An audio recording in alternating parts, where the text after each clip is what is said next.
I do ask that everybody put themselves on mute as we get started this morning. I'm going to repeat some of the information that I've already shared, but first and foremost, I'm Shelby Fiegel. I'm the director of the University of Central Arkansas Center for Community and Economic Development and the Community Development Institute, which you all will be learning a little bit more about as our program progresses. I'm so excited to have this program this morning because for a long time, I've had conversations with a lot of people across the state that, you know, we have so many great organizations that can assist with community and economic development projects, training, technical assistance. And sometimes we have gaps in the knowledge across the state of what those organizations can assist communities with. So our goal this morning is to just share a little bit about our organizations and get you the information that you need and answer any questions that you have. We have a ton of great organizations joining us this morning. I'm going to read off a list to make sure that I don't miss anybody. We have the Association of Arkansas Development Organizations, Arkansas Economic Development Commission, Arkansas Economic Development Institute, Arkansas State University Delta Center for Economic Development, Communities Unlimited, Entergy Arkansas, the University of Arkansas Cooperative Extension Service, University of Central Arkansas, Winrock International, and Winthrop Rockefeller Institute. So I don't want to spend too much time taking away from our programming. So I do want to go ahead and get us started. And we're just going to go in alphabetical order. And some of us will have small PowerPoint presentations or slides, and some of us won't. But we'll each have about 5 minutes to share. And I am going to be keeping time.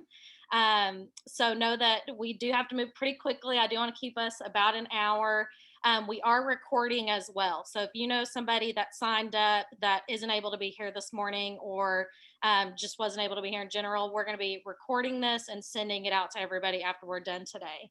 All right, with that, I'm going to kick us off with the Arkansas Association of Association of Arkansas Development Organizations, or AADO. So I believe Melissa Rivers is going to be presenting for us this morning. Good morning, Shelby. Thank you for hosting this. And I'm looking forward to hearing what all the organizations have to share. So I'm going to be super quick. I know several of you looking through the attendee list are familiar with planning and development districts and possibly some of what we do in the state of Arkansas. So I don't have a PowerPoint, so I've got an outline I'm going to run through pretty quickly. I would like to start out with who we are. So like you said, we're the Arkansas Association of Development Organizations. And what that is, it's a group of an association of 8 planning and development districts throughout the state. So as you know, there's 75 counties throughout the state. All 75 counties are served by a planning and development district. The planning and development districts are organized regionally, and the counties are clustered with those counties that have similar economic and geographical and other factors that make them similar. They are Central Planning and Development District located in Lone Oak, the East Arkansas Planning and Development District located in Jonesboro, of which I'm the director, the Northwest Planning and Development District in Harrison, the Southwest PDD located in Magnolia, West Central PDD located in Hot Springs, Western PDD located in Fort Smith, and the White River PDD located in Batesville. We each serve between 6 and 12 counties, and our boards are made primarily of chief elected officials. We refer to them as CEOs, and other community leaders. So we're a similar organization to what you would see in a CAP agency or a workforce investment board. As a matter of fact, some of the planning and development districts manage the workforce investment board work in their area. Secondly, what do we do? We were created in the 60s under Lyndon B. Johnson to assist communities and their leadership in developing the product that economic development practitioners market. So that's not Lyndon B. Johnson's words, that's really my words, but that's really how I explain what a PDD does. We help develop the product and the economic development practitioners go out and sell that product. We work with our local elected officials, our boards, and local leadership to understand what are the barriers to success in community marketing and community development and economic development. And then we work with our partners, both public and private, to address those challenges as possible. We serve as a major conduit for funds of development programs throughout the state, both federal, private, and state funds. The thing that each of us, there's 8 districts, we're all very different. Our regions are different. Our regions have different needs, but we work together on those issues where we have common issues. So we really do cater to the individual unique needs of our regions. Some of the major programs that we work on in partnership with local leadership are workforce development, as I mentioned. One of the things that we're known primarily for is economic development grant writing and administration, but you may not be aware we do small business financing. Several of us have revolving loan funds where we can provide small business loans to entrepreneurs and startups in your community. And we also do solid waste and recycling programs, some of us do. So in partnership with Communities and Economic Development Administration, we also continually review and update what's known as the Comprehensive Economic Development Strategy for our region, or CEDS, as we refer to internally, to reflect the primary needs and priorities of the region. The reason why that's important is that document is used by federal agencies, especially the Economic Development Administration, to basically reconcile our grant applications on behalf of our communities with the needs that we've identified. We foster and maintain relationships with federal, state, private funding agencies that may be able to assist our communities in addressing their needs. So one of the things that we do within our districts is, one, we build and maintain those relationships with our local leadership, but it's equally important for us to build and maintain relationships with agency partners so that we understand their priorities in funding and what their objectives are and what they're trying to accomplish with their investments, so we can effectively connect those investments with the needs of our communities.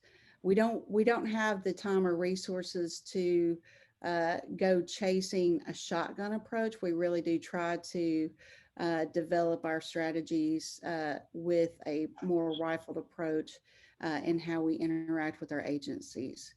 The final point that I would make is our staff is continually trained and educated in following all state and federal rules and regulations regarding the use of grants and public funds. This helps keep our communities in compliance and keeping them legal. So you don't want to have a big win of getting a great grant investment in your community, addressing one of your biggest needs, and then you fall out of compliance and have legal issues that create a bigger mess in the follow-up. So our job is really to help our communities identify and address those needs in an ongoing basis. Thank you so much, Melissa. We really appreciate that overview. And I know that you are representing quite a few organizations. So we appreciate you being able to concisely share all the information representing all the PDDs across the state. Like I said, we are going to wait for any questions until the end of the event. But next up, we have the Arkansas Economic Development Commission. And if you were here earlier, Matt Twyford, the director of the Division of Community Development with the AEDC, is unfortunately stuck in some snow traffic. So his team is going to be representing AEDC this morning. So I have Kristen Dane, Brittany Lutz, and Kelsey Kelton, and I'm going to turn it over to them.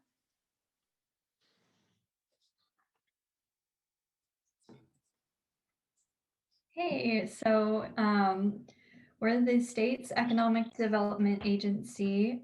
So what we do is we work really closely with our business development team. We're on the community development team. So I think on this call we have Brittany Lutz, and she actually is now on the business development team. She's our research manager.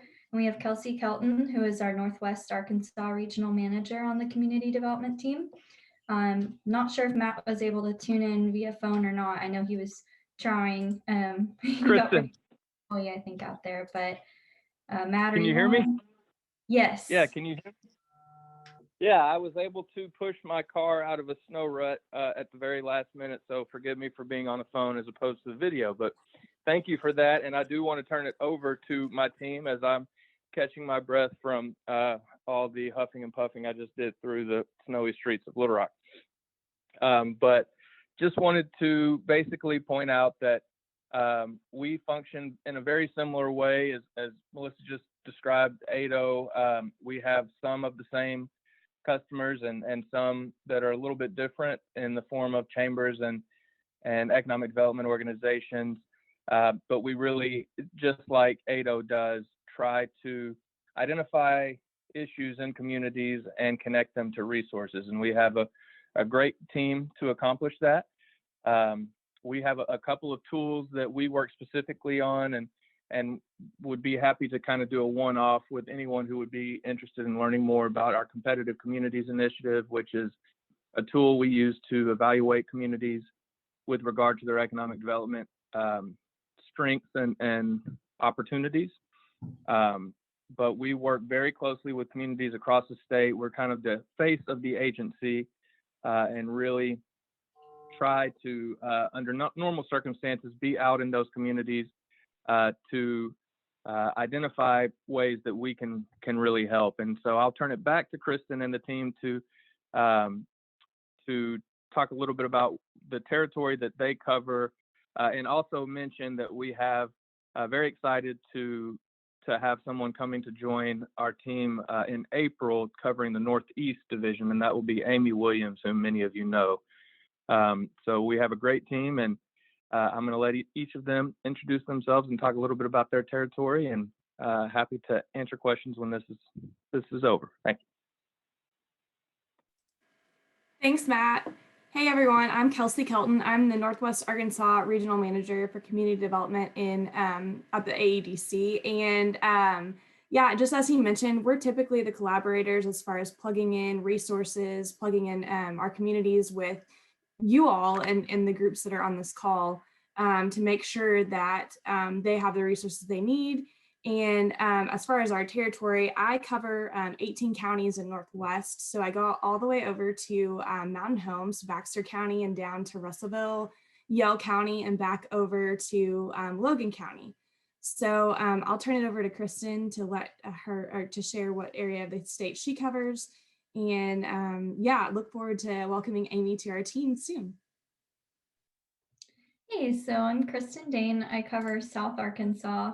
I cover 22 counties in total, and I go all the way up to the city of Mena, and as far down to Texarkana, and then on over to Lake Village, and up into Arkansas City and Fordyce, all these little towns, kind of the whole southern third, I would say, or southern half almost part of the state is the area that I cover. And Brittany, you want to tell everyone what you do as research manager?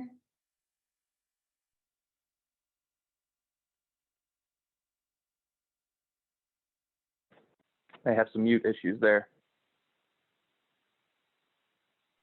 Brittany, I see that you're off mute, but we don't hear you. I had to do *6 on my phone. I will say I apologize for this organization here. I truly did just get my wet, snowy clothes off like right before you called us on, and I couldn't figure out how to get off mute. So I hope everyone else is having a little bit better time in the snow and ice out here. Thanks, Matt. And I don't know if Brittany, I haven't seen a message come through, but Kelsey or Kristen, do y'all want to give like a quick overview of Brittany's, how she can be utilized as a resource? Hey Shelby, can you hear me now? I just Oh, tested my there mic. we go. I hear you, Brittany. Okay. Go ahead. Thanks. Apparently, every time I log into Zoom, I have to retest my mic. I'm Brittany Lutz, and I'm the research manager for AEDC. I kind of have three dual or trio roles, if you will, within the agency. So I help out with community development efforts, and then I also help out with business development and do a lot of research. Basically, I help with the RFI process. So anytime a company is looking to expand or locate here in Arkansas, I help and provide a lot of the initial research that is necessary to entice the company to come here. So, and then I also do a lot of random other things like Salesforce and just other research things. So, yes. Thanks, Brittany. Does Kristen, Kelsey, Matt, anything to wrap it up or? Okay, good to go. And I do want to point out that Dylan went ahead and shared in the chat. There's a link that shows the community development map for AEDC. I think that everybody did a good job of pointing out the different areas that they cover. But if you do need a reminder, that's a great resource for you to share in your community. And so now I do want to move on to our next panelist, I guess you could say, the Arkansas Economic Development Institute, AEDI at UA Little Rock. We have Jim, Amber, and I think Miles. I want to say Michaels, but we're going to turn it over to you guys to present. And Jim, I have your presentation up, but are y'all going to share it on your screen or do you need me to pull it up? I'm hoping to.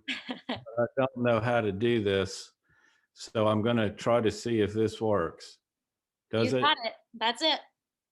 Well, I'm very cybernetically challenged for a 67-year-old guy. So, well, you did it quickly and did a fantastic job. We can see it. We're good to go. Okay, great. Well, first of all, I want to thank you, Shelby, and also Andrea Allen for asking us to be part of this today. And I want to just kind of quickly go through this. The reason I'm doing the PowerPoint is because I've got a lot of links and I want to make sure that if you are interested in these links that you can get them from Shelby or whatever, or I can share them if you contact me. Just real quick history. We were founded by the University of Arkansas in 1955 as the Industrial Research Extension Center. In that same year, the Arkansas legislature supported the concept of the university and has been funding us ever since. In 1983, we moved budgetarily to the UA Little Rock campus where we're currently housed. Our mission from 1955 to current has been to support and enhance community economic development throughout the state of Arkansas through applied research, technical assistance and training, and improving Arkansas's quality of place and life. I want to quickly go over some samplings of our work. The first is the economic forecast and analysis work that we do. Many of you know Dr. Michael Packo. He's our chief economist and state economic forecaster. We have a very strong relationship with the Federal Reserve Bank of St. Louis and its Little Rock branch. And of course, Michael came to us about 11 years ago from the Federal Reserve. Many of you may know about his blog, which is ArkansasEconomist.com. Our economic research and data analysis group, which includes Michael as well as Carlos Silva. Our real focus there is to work public and private sector people in trying to make economic development decisions through neutral sources of data and information. We house a Geographic Information Systems Lab where we provide mapping and spatial data analysis to both business and government and first responders. We work with all the police and fire districts throughout the state of Arkansas and keeping their mapping and information up to date as an example of that. We house the Arkansas State Data Center, and one of the components of that is, as many of you probably know, the U.S. Census State Data Center for Arkansas, and we produce and get called on to produce a lot of data and analysis from a demographic, economic, community development standpoint from public and private sector people across the state. One of the areas that we have really expanded over the last decade or so is our work in community and economic development. We focus in on comprehensive economic development strategies planning, strategic assessment. We've broadened into comprehensive land use and corridor development, and expanded recently to become more and more involved in disaster and emergency management, technical assistance, and assessment. The last thing I really want to focus on is an effort that is a collaborative effort from the Association of Arkansas Development Organizations, which you heard Melissa talk about a few minutes ago, as well as the Arkansas State University Delta Center for Economic Development. We are, I guess, kind of coordinating, whatever the proper word would be, the Arkansas EDA COVID-19 Resiliency and Recovery Initiative. We have been, since not too long after the pandemic hit last year, been historically documenting the impact of COVID-19 on all 75 counties in Arkansas as it relates to business and industry, education, healthcare, and government. Ultimately, what we're hoping to do is to help develop strategies and solutions, but even more so policy recommendations through our statewide advisory commission that has representatives from the governor's office, our congressional delegation, our state legislature, mayors, county judges, et cetera, et cetera. So we're working on that. I would encourage you to, if you're interested in a lot of information about COVID in Arkansas, that you go to the website that's made for that, covidrecovery.youraedi.com, to look into that. Again, we're located in the Reynolds Center for Business and Economic Development here in Little Rock, and there are different contacts that you can locate us and get in touch with us when you need us. Thanks. Thanks so much, Jim. And I did see Sylvia Brown had a question in the chat. I'm gonna keep that for later in our meeting and come back to it. It was specifically for AEDI, but I do want to make sure we get through all our presentations and be able to make sure we have time for questions at the end. So I am going to move on to the Arkansas State University Delta Center for Economic Development. And I believe we have Andrea Allen and Frankie Gillum, and I think Cliff Jones is on here as well. So I'll turn it over to them. All right, thanks, Shelby. And I'm going to get my screen set up here. I'm sharing a screen because we have a tendency to talk a whole lot, and this was going to try to keep us within our 5 minutes allotted. So it is great to be here today with everyone. Jim just said a little bit, saved me a little bit of time with what he talked about. And I'm on the wrong screen. Here we go. But I'm Andrea Allen, Executive Director of the A-State Delta Center for Economic Development. So I'm going to give you just a quick broad overview and touch on 2 of our service areas before turning it over to Frankie and Cliff, other members of the Delta Center team, and they'll talk a little bit more specifically about their area. We are the Community and Economic Development Outreach Center for Arkansas State University with the mission of building strong communities beyond campus. Our services and current priority initiative include the COVID-19 Arkansas Recovery and Resiliency Initiative, innovation and entrepreneurship assistance, professional development and training, and technical and strategic assistance to communities and businesses. The Delta Center is currently a team of 10, and we house employees of the Small Business Technology and Development Center at Arkansas State, which is, of course, a valuable partner in our community and economic development efforts. So in 2018, the Delta Center was designated a university center by the U.S. Economic Development Administration, and our new program director, Mary Margaret Jackson, is joining us today. But I was really nice and told her she didn't have to present since this is her first day, and it's a snow day. We're not even at the office, but welcome to Mary Margaret. We're glad to have her on the team.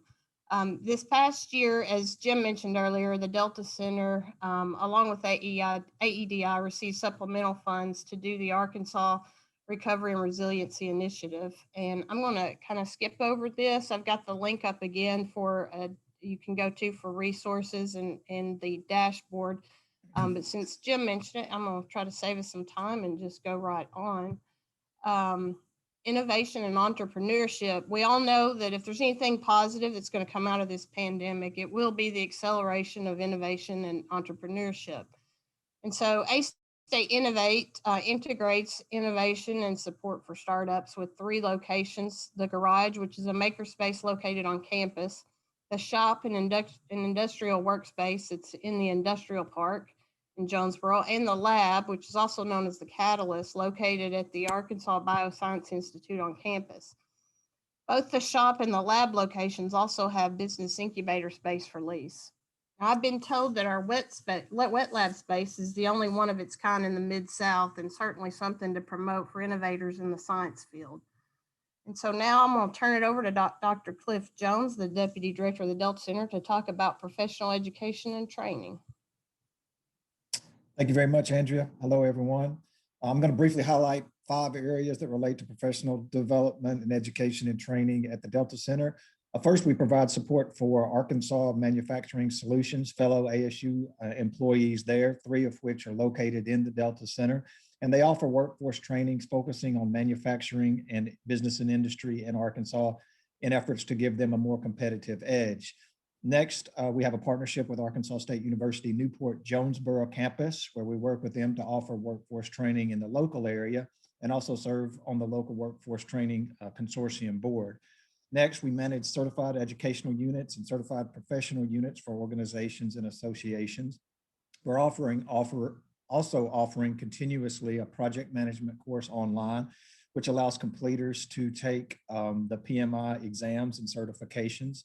And we also work locally with business and industry for training and support with strategic plans or customer service training, leadership training, that kind of thing. And we've worked closely with our faculty members at the College of Business in order to partner to provide those services. So those are very quickly 5 areas of which we're focusing on at the moment. And I'll now turn it over to Frankie Gillum, who I believe I saw earlier, and she serves as our economic development specialist, and she's going to elaborate a little bit on some of the things she's involved in. Hello, good morning. Can you hear me? We can hear you, Frankie. Good morning. Okay, well, I don't think I'm declared as a host, so you may not see my photo. But I wanted to speak to a couple of things that I'm particularly involved with and take the lead in. Since 2013, the Delta Center has been part of a university team that administers the Delta Leadership Institute, which is a 2-part program. It includes an executive academy and also an alumni component we call the Delta Leadership Network.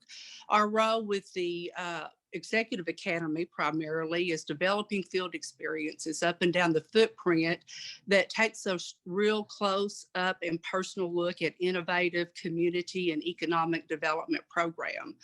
On the alumni side, we run the communications and social media, and we organize continuing education and professional development by state, and also with an annual conference, which is going to be in New Orleans in September 2021, we hope.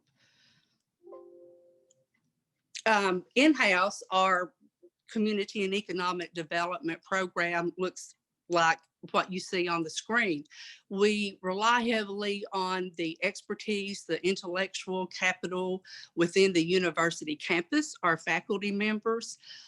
We take the lead on doing the economic impact analysis, feasibility studies, retail studies, strategic planning, but we do engage and rely heavily on that faculty group. And it sets us apart from what I guess you would find with a private sector consulting group. I also want to point out that with the case studies piece, we took elected officials literally across the country several years ago and looked at best practices in rural development. It really sparked an interest in our local officials, in our economic developers that were on these trips to really think about economic development in a more holistic, comprehensive way. So those are some of the primary things we do in-house for the community and economic development world in Eastern Arkansas. You know, we're on call. We have calls on a regular basis for to be involved in some of the other activities if they need support in filling out, you know, reports or responding to proposals. And, you know, we have that going on in our office too. As Cliff pointed out, just a large array of people that can respond.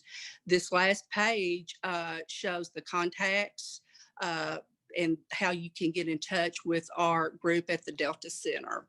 And we'll be happy to answer any questions. I need to add too, before I forget it, the Delta Leadership Institute will begin accepting applications in May of 2021 to launch its 2022 program. Those applications usually are accepted for May until around the end of July, if you are interested in that program. Thank you all so much. And Frankie, I think that was a great plug for DLI at the end there. We've been involved with the DLI program, not as participants, but as presenters, and they have a fantastic group that comes together for that program every year. So I highly encourage that participation in that if you're interested. Sure. So we're going to move on to our next panelist, Communities Unlimited, and we have Michelle Vinny, who's going to be presenting on behalf of their organization. Good morning, everyone. So I'm going to share a PowerPoint. I'm going to get that up right now. I'm assuming that everybody can probably hear me. And I want to just briefly tell you a little bit about Communities Unlimited and what we do as an organization. Our mission statement is to move rural and under-resourced communities and areas of persistent poverty to sustainable prosperity. We actually have a 7-state footprint. Alabama, Arkansas, Louisiana, Mississippi, Oklahoma, Tennessee, and Texas. And yes, y'all, I can do that without a slide, and it required some practice. But this is an image of our footprint.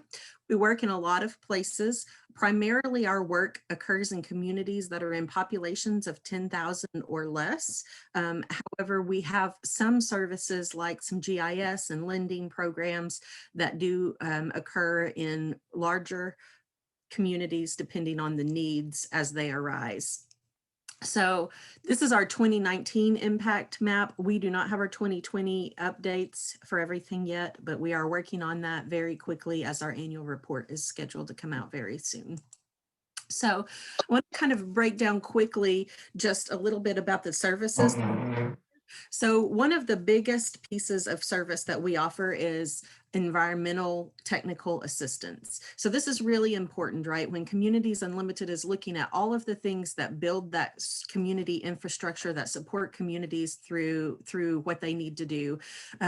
Things like water, wastewater, and solid waste are really challenging services, sometimes in small rural communities, and they just need some additional technical assistance, training, and sometimes even funding capital in order to help them move forward in that process. So our staff, we have water operators, wastewater operators, and solid waste operators that cover our 7-state footprint and offer that kind of support to communities through a technical assistance package where we evaluate their capacity and financial, managerial, and operational capacity for their water systems, wastewater systems, that sort of thing. So for those of you who are working in this footprint, which I think everybody here is in Arkansas, if you are working with a small community in Arkansas and you come across some serious technical challenges or financial managerial challenges with water, wastewater systems, they can be either public or nonprofit, but you're welcome to refer those to us for technical assistance. So the program that I work in as a community facilitator is called Community Sustainability Program. And the idea behind this is we work through a build model where we build community leadership that basically builds up the capacity of local members of a community, their municipal and citizen involved teams that learn leadership skills. We talk about the assets in the communities. We identify opportunities that lie around the assets that already exist in the communities. And a lot of those teams then identify long-term projects that they can start working on and just gradually, as we like to say, eat the elephant one bite at a time, right? We literally just have to start tackling those projects and begin working with them to develop some long-term strategies around initiatives that they need to build in their community. So we have a healthy foods initiative that ties directly into this community sustainability. So many of the areas where we work are in food deserts. There's a lot of challenges getting fresh, healthy foods. And some of that is just around organizational structure and agricultural regional food systems. And so we have a team that works on regional food systems with communities and helps address some of those. And I believe that some of you have even worked with my teammate Brenda, who does a lot of the healthy foods work. We have entrepreneurship team. Our entrepreneurship team does business consulting for entrepreneurs and small business owners at every stage of business, whether you are starting up or you are ready to retire and need a transition plan, and all kinds of small business challenges in between. We also are a community development financial institute. This is really important for us right now. We have a lending program, and the lending program is designed to really support a lot of the other types of work that we're doing in the community as we're working through the serious community needs. There's often financial investments that are needed. And so the lending program is there to support that. And for those of you who are working with small business owners, we are also a PPP lender right now also. So if you have small businesses that need a PPP referral and they're having a hard time working with other banks, you're welcome to reach out with us regarding that as well. So here's a quick look at our economic impact, our total impact in 2019. We have about 70 staff members across our 7-state footprint that are doing this work. We're headquartered in Fayetteville, Arkansas, but we have offices all over that footprint that help us achieve the work that we're doing. We do a lot. It's a very complex organization. And so if you have questions, you are welcome to reach out to me and ask me more about what we do. Thanks so much, Michelle. And I know, once again, you were covering a very large service area and many different types of work. So we appreciate you sharing everything that Communities Unlimited offers. So next up, we're going to move right along. We have Tandy White with Entergy Arkansas. Hi, good morning, everybody. I'm going to see if I can share my screen to give me a little bit of focus on what it is that we do and try to keep us on time there. I work in Entergy Arkansas in our Economic and Business Development Group, and our main focus is just kind of boiled down to these few items here that we work on. Luckily, I would like to say that our company has supported economic development and community development since the beginning of time. It's been a part of our business and embedded in our business. And we get great support from our executive leadership and continued support for what we do. And we also work real closely with our customer service organization on a more local level to also help support community and economic development.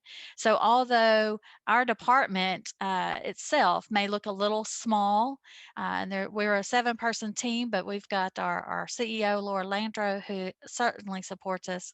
And we've got a couple of support persons, Jim Booth and Paul Davis, that help us on a more technical level.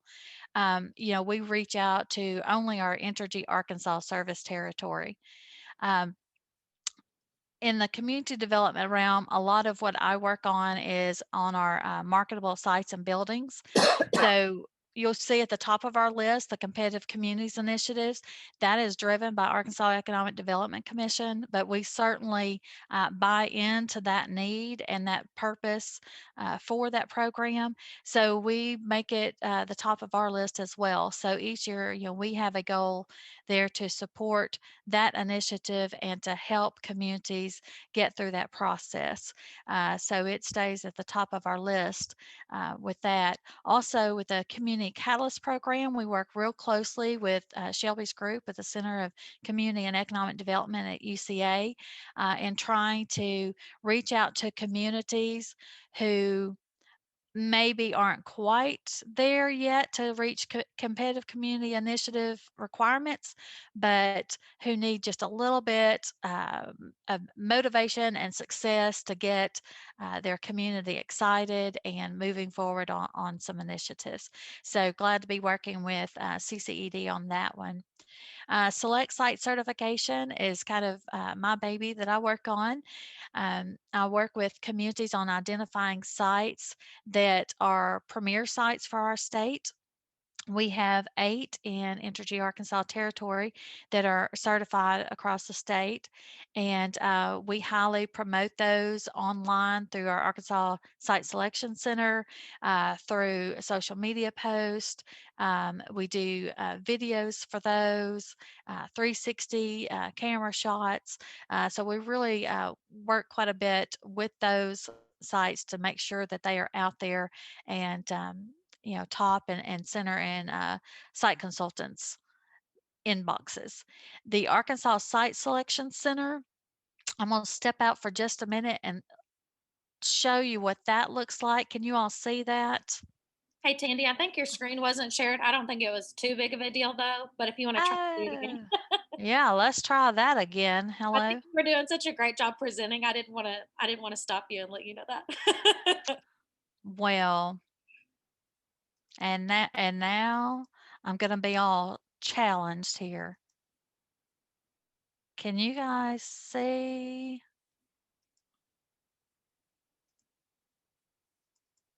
Can you see that? That's it, Tandy. It's coming up. Hallelujah. Yeah, perfect. So I wanted to share with you just what the Arkansas Site Selection Center looks like. It is a statewide database for buildings and sites that we use, and it doesn't matter if it's in Entergy territory or not. We open that up for the state to use, for prospects to use to come look at our site or look at our state and see what we have to offer. So, you know, as you scroll through that, you can see on our site, we feature all of our certified sites. So they are right there front and center. You can click a View Certified Sites button at any point in time on any of the pages to see those. But I want to show you, like if we change it to buildings, kind of what that looks like across our state. There's a lot of detail that you can use to filter the buildings and site. So we have 277 in there right now. I know Steve Jones with AEDC has been trying to do some cleanup work out there, and he's done a great job. But it's just a marketing tool that we felt would be very beneficial for our state as a whole. And as the governor once said, you know, you want to make sure you got some product on your grocery shelves. So certainly that's a way for us to help support that initiative. Now, if I go back to the PowerPoint, can you guys see that, or did it just do? I think it stayed on the website. You might have to stop sharing, Tandy, and then reshare when you get back to Well, I've seen that as a bug. I just only have a couple more points. So I'm you just can going to talk talk through it. You're good. Yeah. So the economic development leadership training, we do a lot of support in that area in helping to sponsor the programs, number one, but then also look for opportunities to take community leaders who have not been through those programs and give them a sponsorship slot to be able to attend that training, that being like the Community Development Institute there at UCA, which we have been long time partners and supporters in that initiative.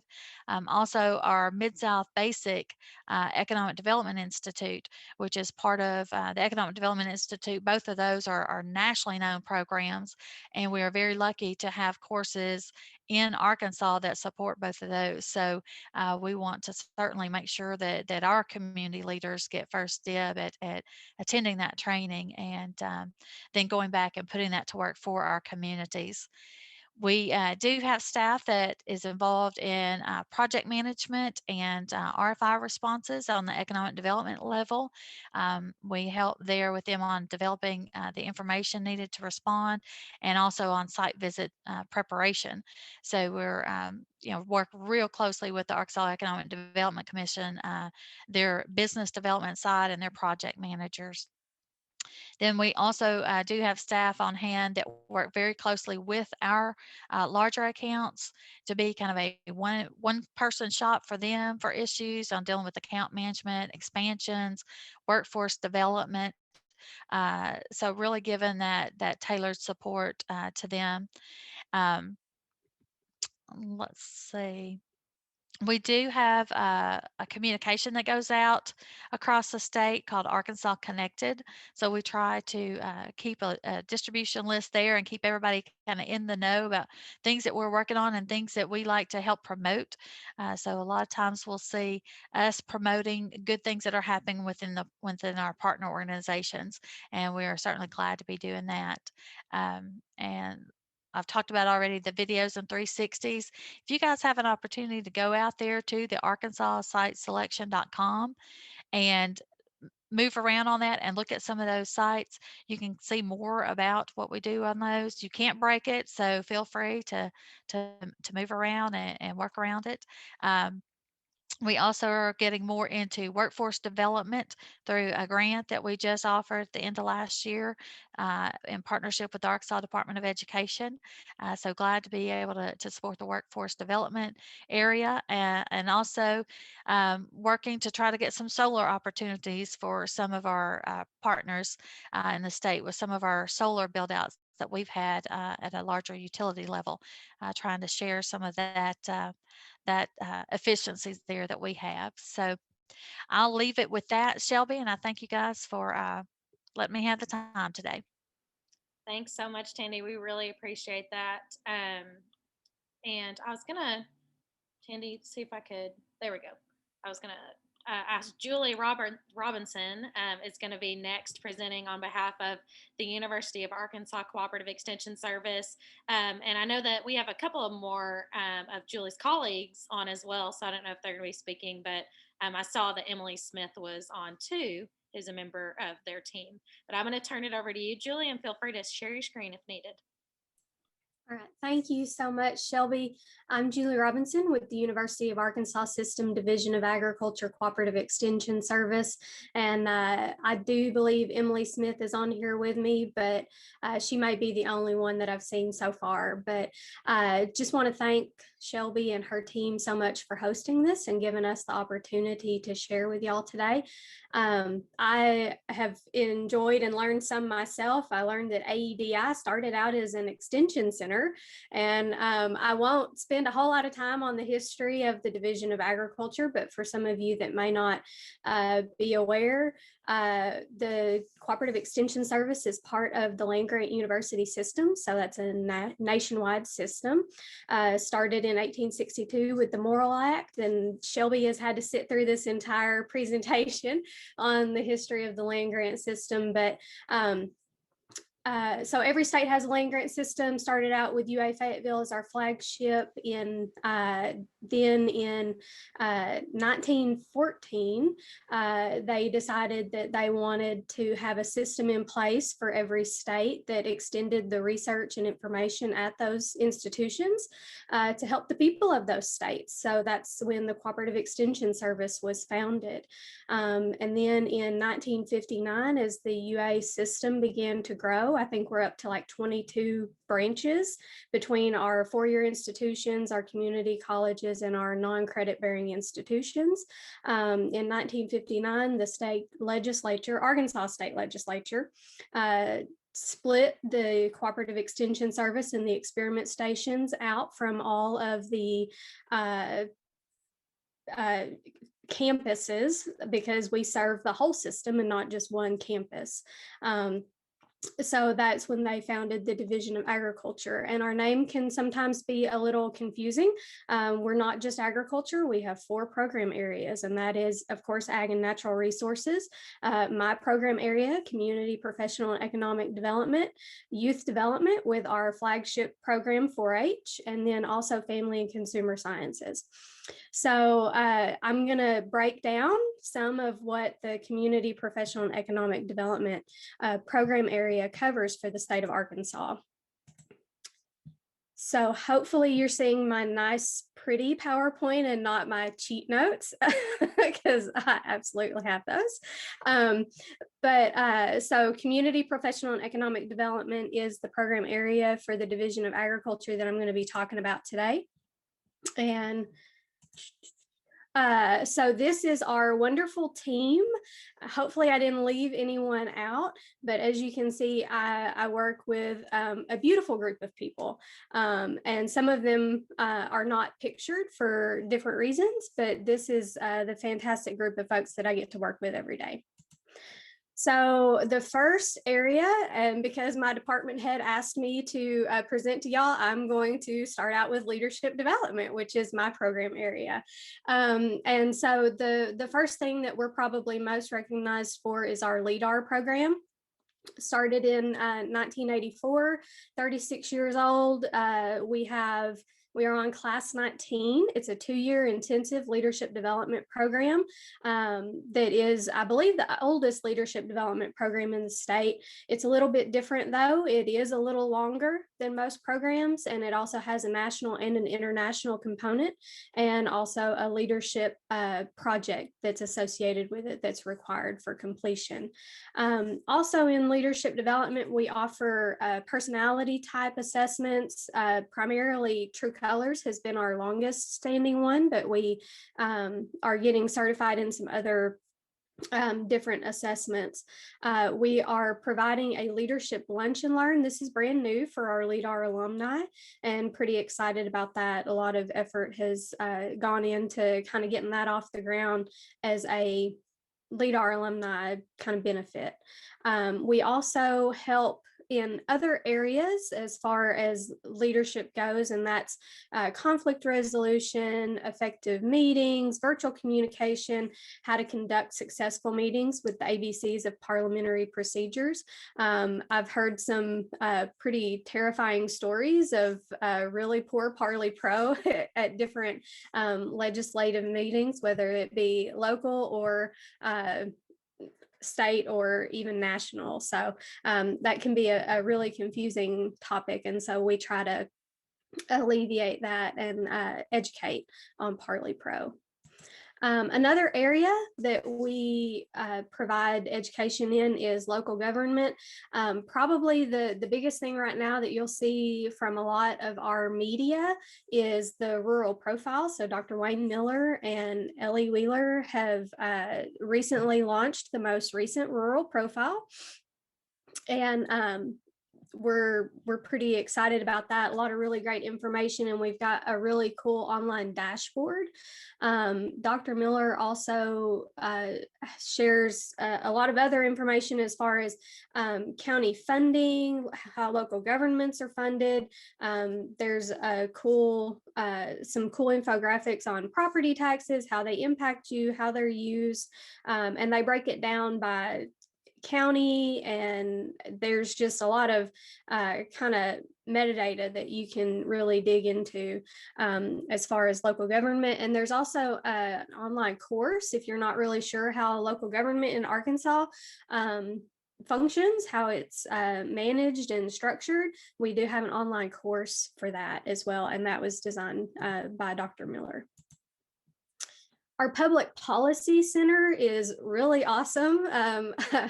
There again, it's something that I learned from myself, even if other people aren't, but we do have a lot of folks that really benefit from the education efforts that are published by our Public Policy Center. Most notably is our Arkansas ballot issues. So this is, you can see one of the graphics there on the screen was from our paper printout that we did, but it's also online and accompanied by shorter one-pagers and also some videos explaining all of the ballot issues that were on the 2020 ballot. But our Public Policy Center also works with me on some of our parliamentary procedures, and they also put out individual fact sheets on different laws.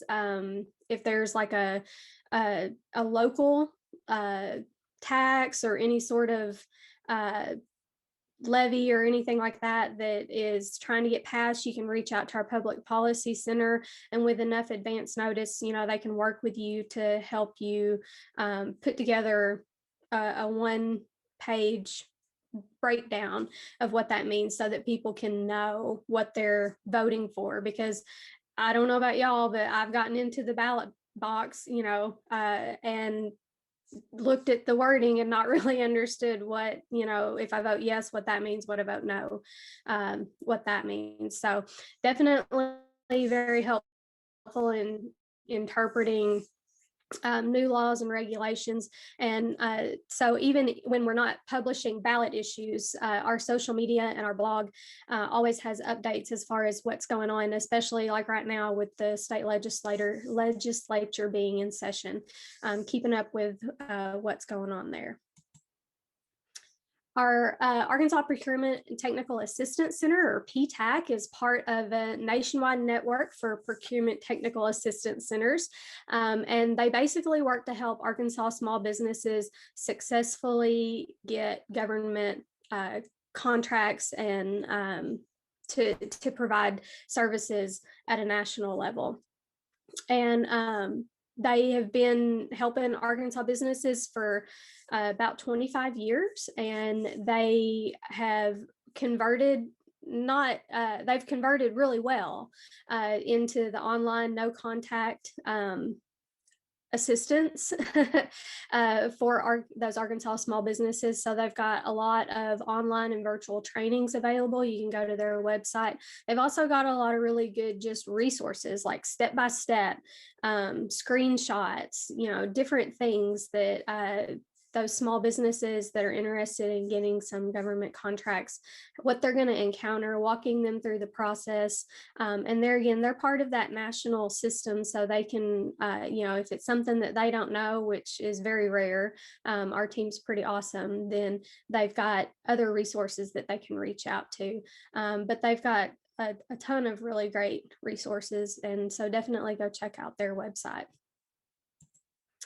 We also do science, technology, and workforce skill development. So there's more than what you just see here, but starting with our Soybean Science Challenge, that started in about 2014. And so this really encourages high school science students to really become future researchers, whether it just be in agriculture or other areas. But of course, as the Division of Ag, we are definitely interested in our agriculture workforce and future researchers.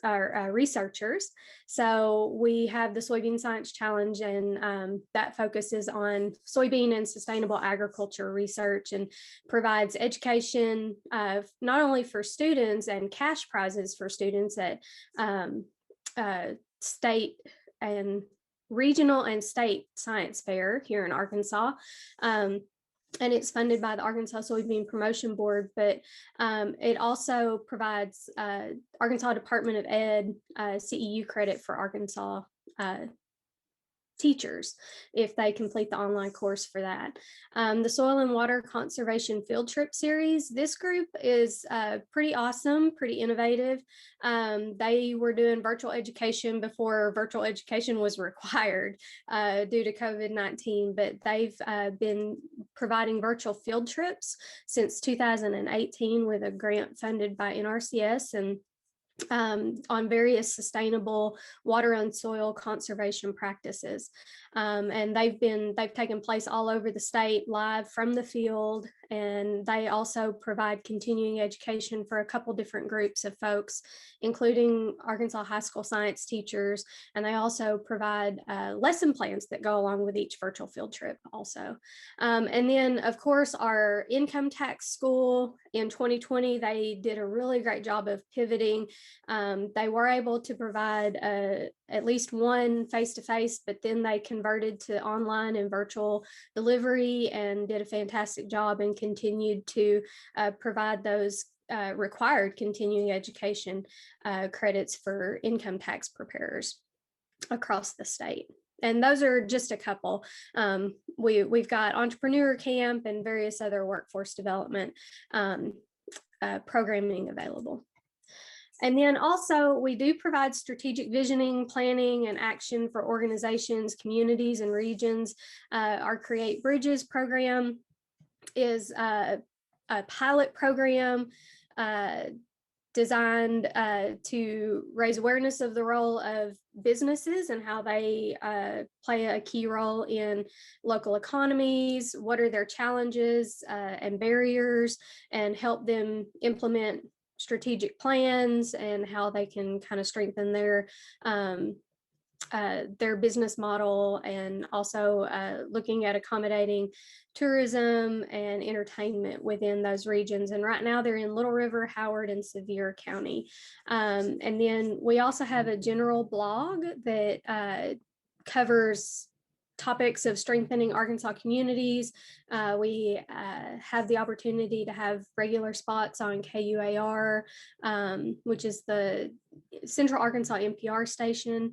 And then there again, check out our blog, because a lot of those, of course, automatically get turned into blog posts.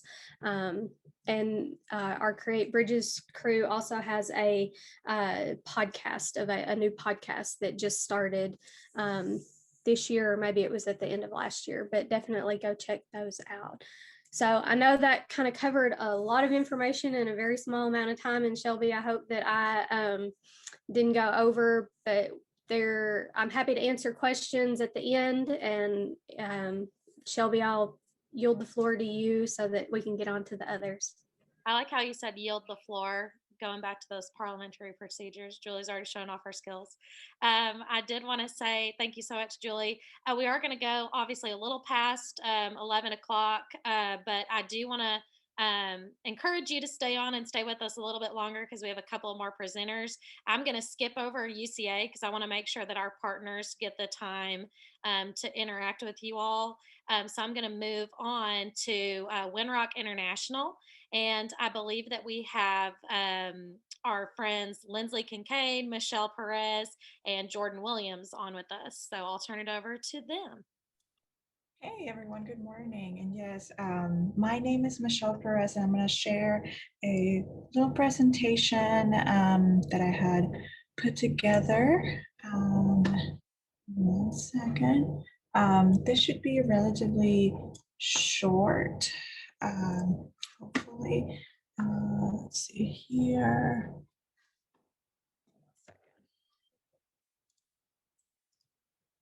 Okay, can y'all see that? Is it good? Okay, great. Well, good morning. As I said, my name is Michelle Perez, and I'm a program officer at Winrock. We are a nonprofit organization headquartered in Arkansas, and our mission is to empower the disadvantaged, increase economic opportunity, and sustain natural resources across the world. But even though we work in about 46 countries, sometimes that fluctuates to a little bit more, a little bit less, depending on the projects we have.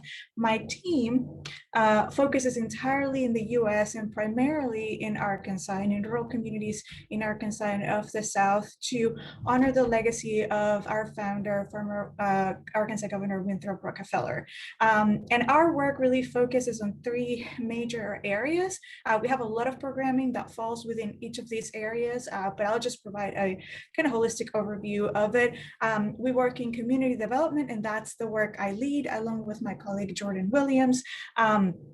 We primarily do this work in rural communities across the state of Arkansas, and I'll explain a little bit more about it shortly. We work in entrepreneurship at any stage of the business development process, whether a person has just an idea that they think they could turn into a business, but they're not sure, all the way to they have a small company in the technology or knowledge space, and they would like to scale it.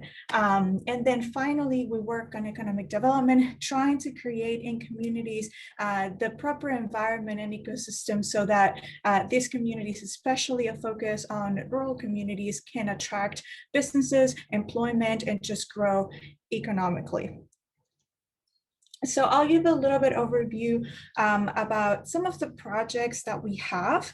As I said, my work is primarily in the community development side. And in that, I am currently working in about 12 communities. I saw that there were some of the communities where we work present, some of our friends from Hamburg. But our work in community development focuses around building the capacity of rural leaders, whether that means municipal leaders like a mayor or part of the city council, or engage citizens that play a leadership role informally. And our goal is that we can increase our capacity so that they can work to make their towns places where people want to live, grow, and play and do business. And so our work really encompasses the whole spectrum of community development, whether that is providing direct training to leaders, to helping communities use data to assess the current conditions of their town, whether that means economic analysis or traditional community assessments, use that data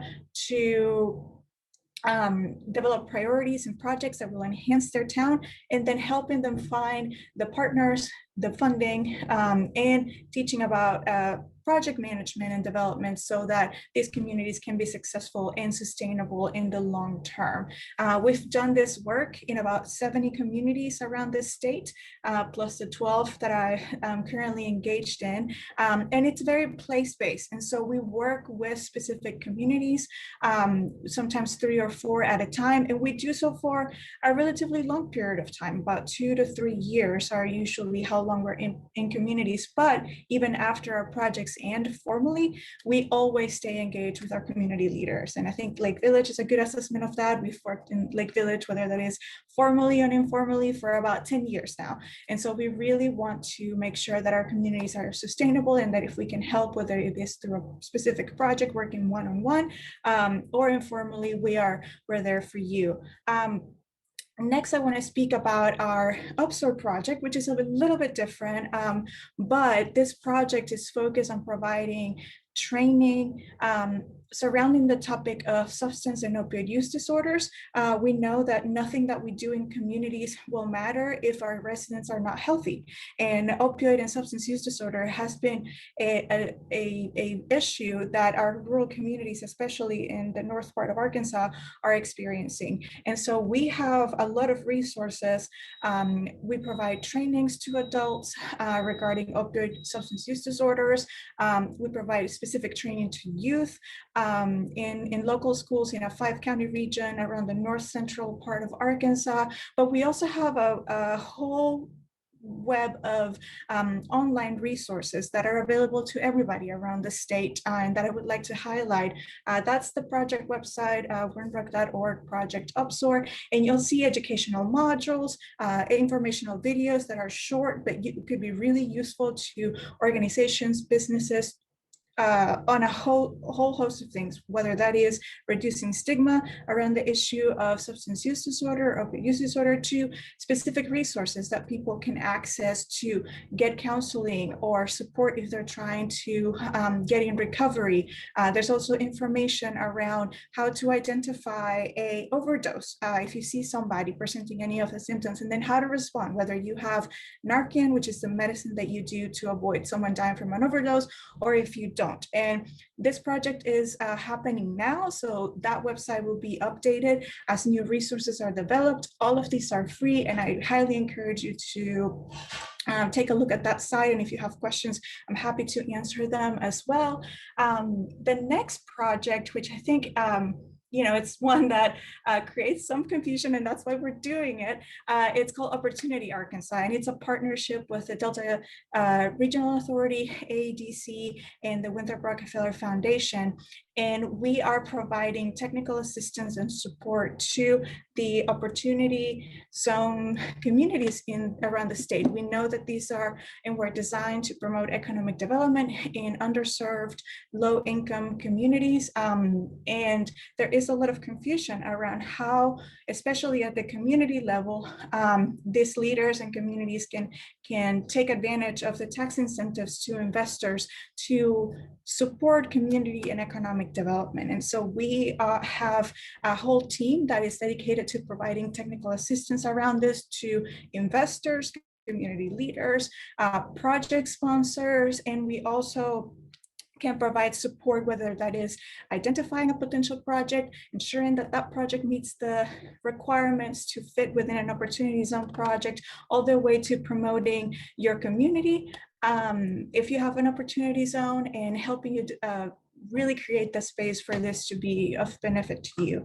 And then the last 4 little dots that you see on the screen really focus on our entrepreneurship side. And as I said, we work in the entire spectrum of entrepreneurship. So Opportunity Arkansas is an initiative that we have around the state. And this is for companies that are in the technology or knowledge space, and that they currently exist, but they would like to be scaled up.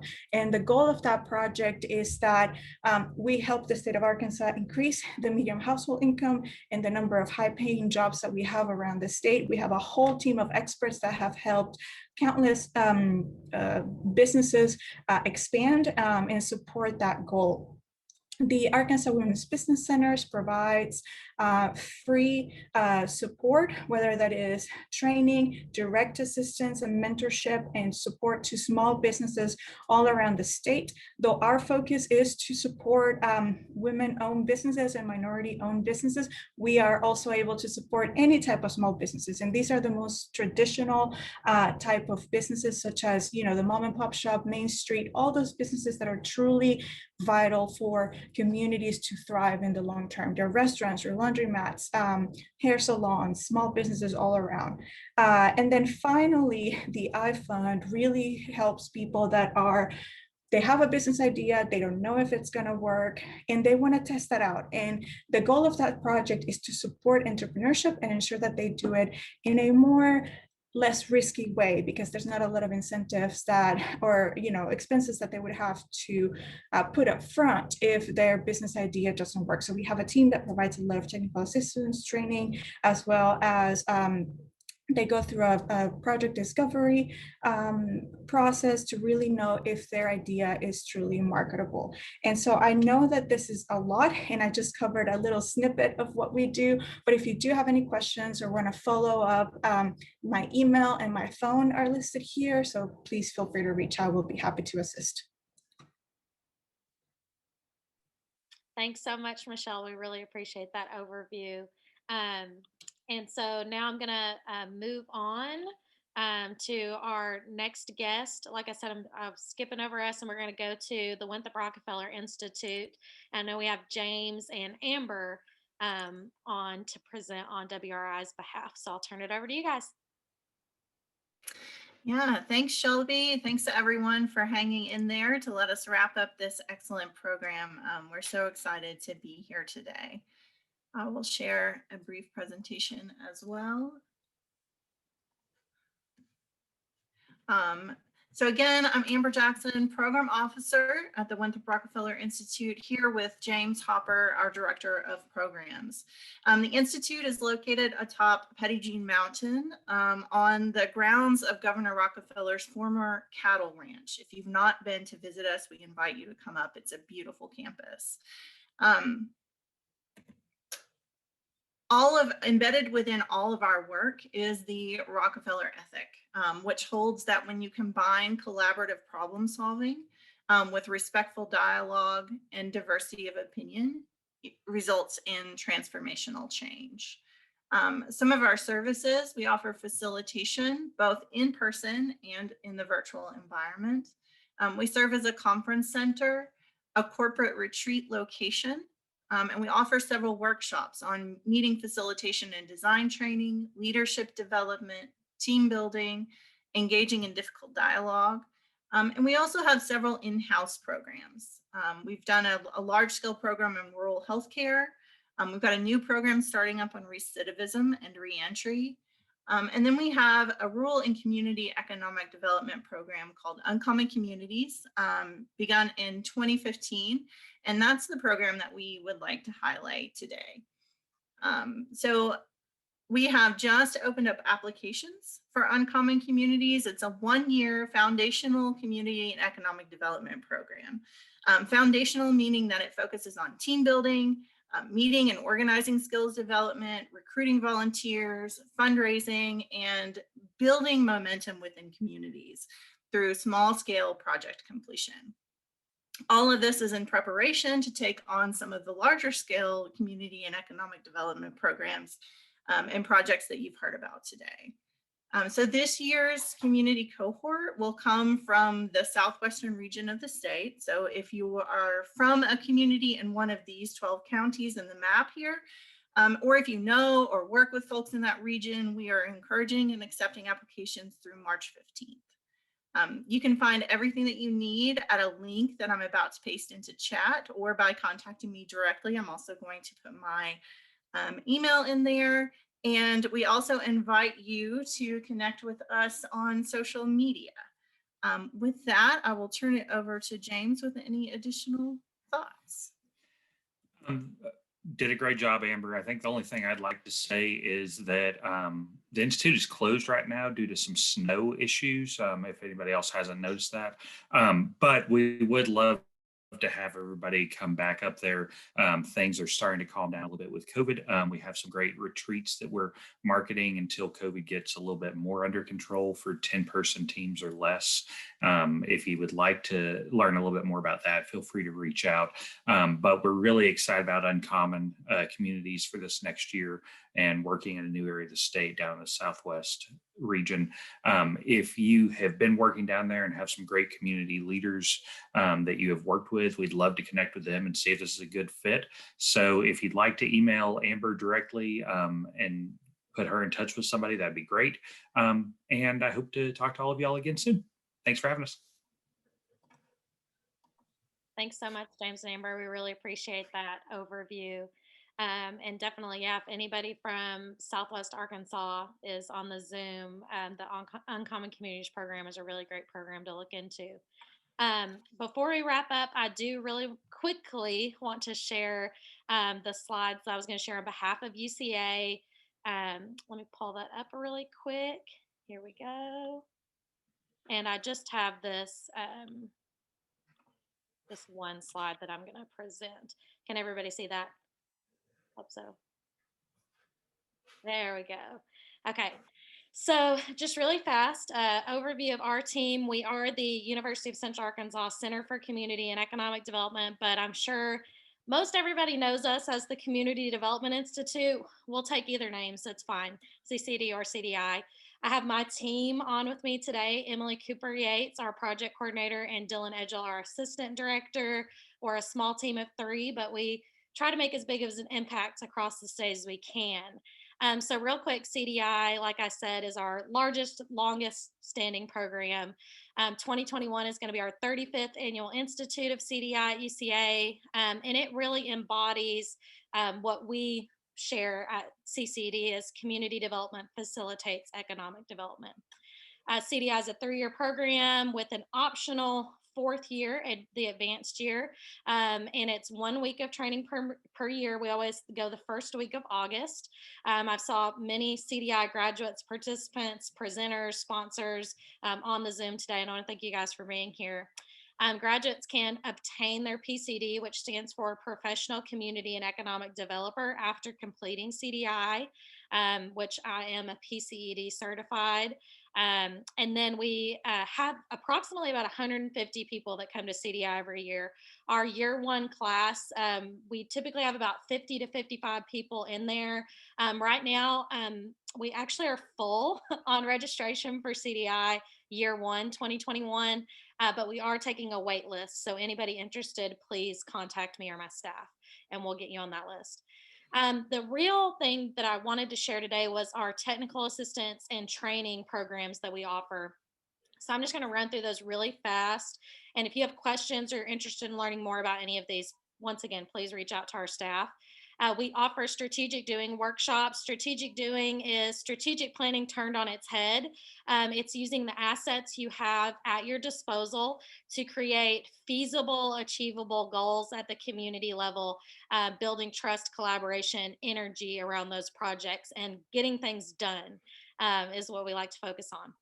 We do community and business surveys. We've done many of those across the state, general community surveys for community and economic development planning, or for specifically the business community identifying business needs. We do walk audits in partnership with Craft and Toll. We're going to be doing a lot of those over the next year. We just announced the application process for that. It's closed, but we hope to reopen that in the future. We offer branding services. We worked with the city of Van Buren to do a branding initiative that we're going to hopefully roll out after COVID. We're currently working with Magnolia to go through a branding process now in partnership with Thrive in Helena, West Helena. We do first impressions tours where we get 2 communities.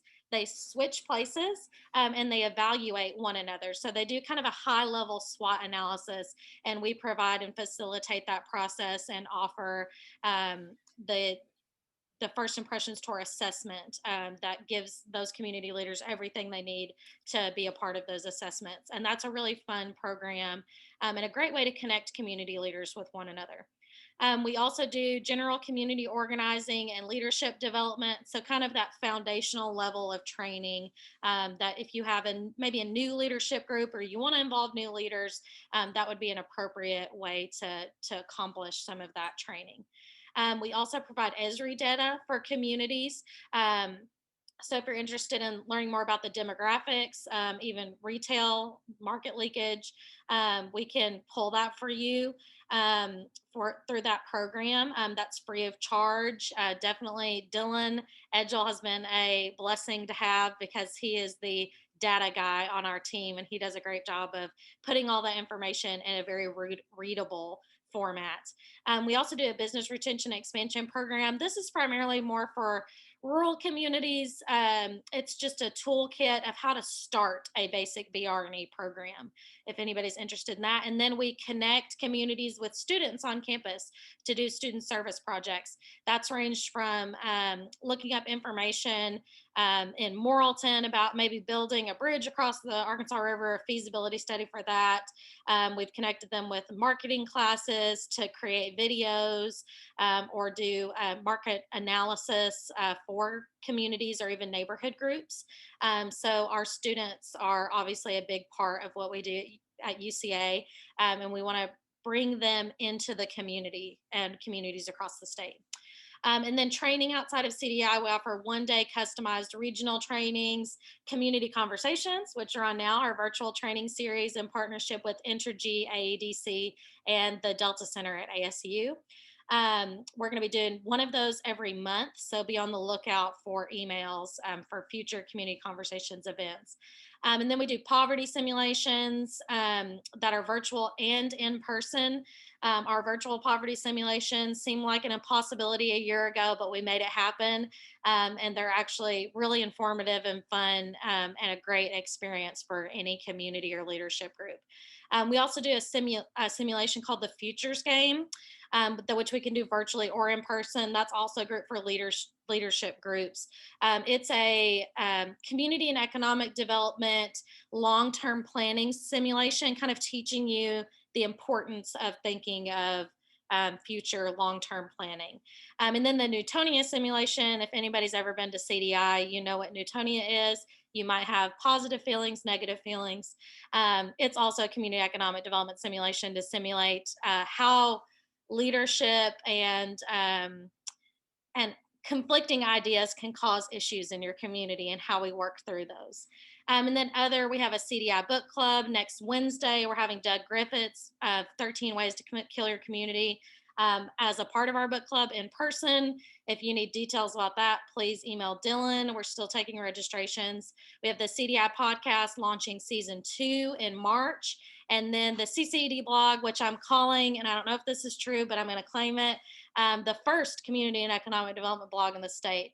If nobody argues with me about that, I'm going to take that title.